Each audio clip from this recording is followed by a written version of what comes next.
Hey, good Tuesday morning. Yeah, good Tuesday morning. Depending on where you are at, you may have a little ice outside. So if you have to go somewhere, you better call ahead to make sure that either the business is open or to make sure that your appointment's still scheduled because yeah, it's kind of tricky out there today. And depending on where you're at, you may have a little more ice than other places. Some places may have snow. So be careful when you go out today.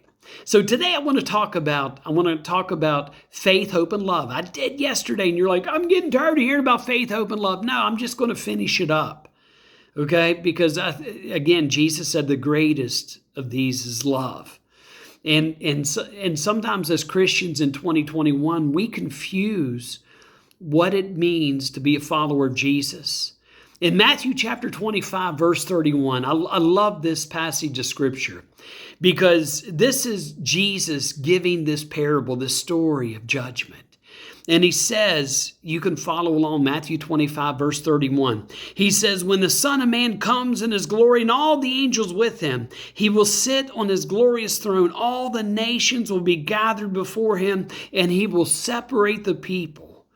Now listen, separate the people one from another as the shepherd separates the sheep from the goats.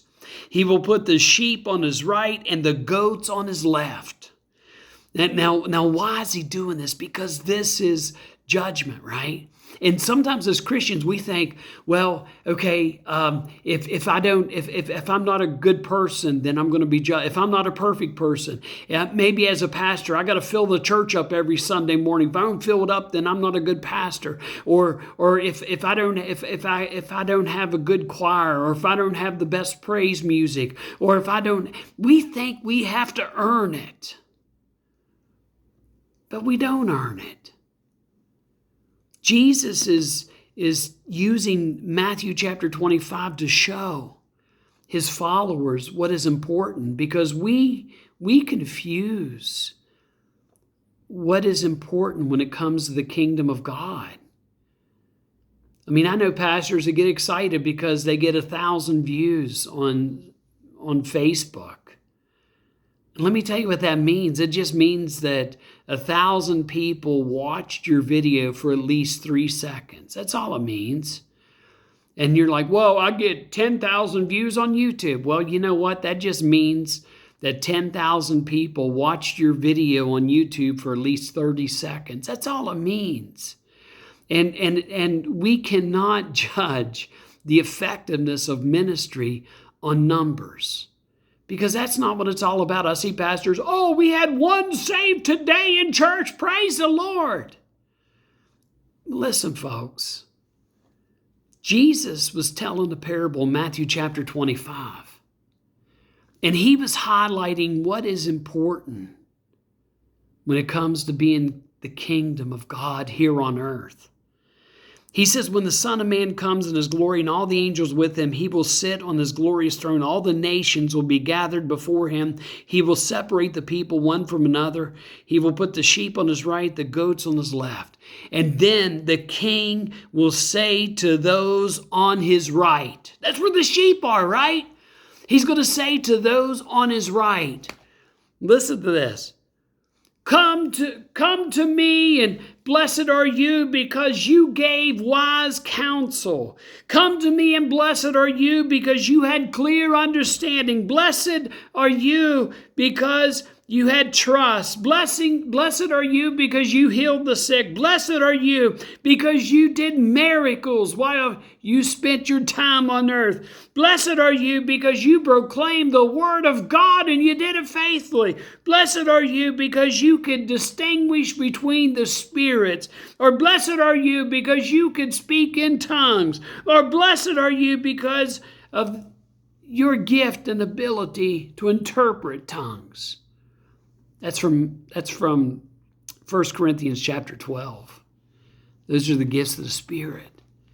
But Jesus doesn't say, blessed are you. He says the king will say to those on his right, come you who are blessed by my Father, take your inheritance, the kingdom prepared for you since the creation of the world. For I was hungry,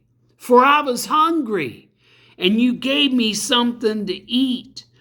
I was thirsty and you gave me something to drink. I was a stranger and you invited me in. I needed clothes and you clothed me. I was sick and you looked after me. I was in prison and you came to visit me. This is Jesus, the words of Jesus.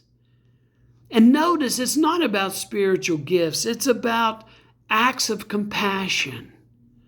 And sometimes as followers of Jesus, and I noticed it when I was in Jacksonville, Florida, we had blinders on. We were looking at all the beautiful buildings, all the beautiful sight, the waters, and we didn't want to focus on the homeless, the people in need around us. But you know what? When God got my attention, when I was talking to these folks, and when I gave that person, when I took that person with me to have chicken wings, it was the highlight of my trip. It wasn't the conferences that I was setting in. It wasn't the flight down or the flight back. My highlight was meeting the people and seeing Christ in them. That next day, as we were packing up and to get ready to leave our hotel, the man, that homeless man, made an effort to catch me before we left to come back to West Virginia. He came running after me and he gave me this gift. You see, this is his livelihood. He would use palm branches. He would make crosses. And when people would look at him and say, they'd say, man, that's beautiful. How much are they? And he'd say, just give me a donation. Some people would give him $1. Some people would give him $2. Some would give him $5 for a cross or a rose. And when he gave this to me as a way to thank me for showing him faith, hope, and love. And he said, put this in your office when you go back to West Virginia. And remember to pray for the homeless. Pray for the hungry. And do what you can. Do what you can where you live to look around and see the need of the people in your community. Don't just take care of your church people, but be the preacher, be the pastor of the community.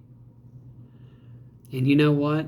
I brought that back to West Virginia, and it sits on my desk so that I can look at it and remember a man I met in Jacksonville, Florida. He was hungry, and Jesus told me to feed him. He was thirsty, and Jesus told me to give him a drink. He was homeless. I couldn't give him a room, but I gave him hope. After he gave me this, he gave me a hug and he took off running.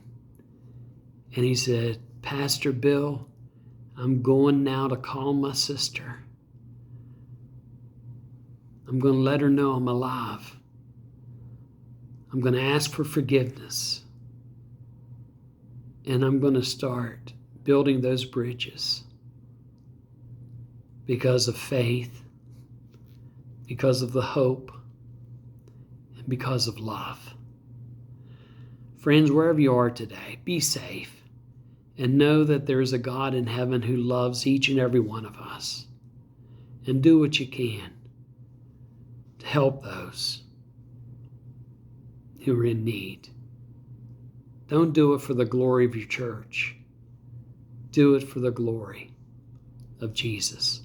This is Pastor Bill from St. Luke's United Methodist Church, Harrisville, West Virginia, Ritchie County, West Virginia. Wherever you are, I hope you're happy, I hope you're healthy, and I hope you're safe. Have a great day, and God bless.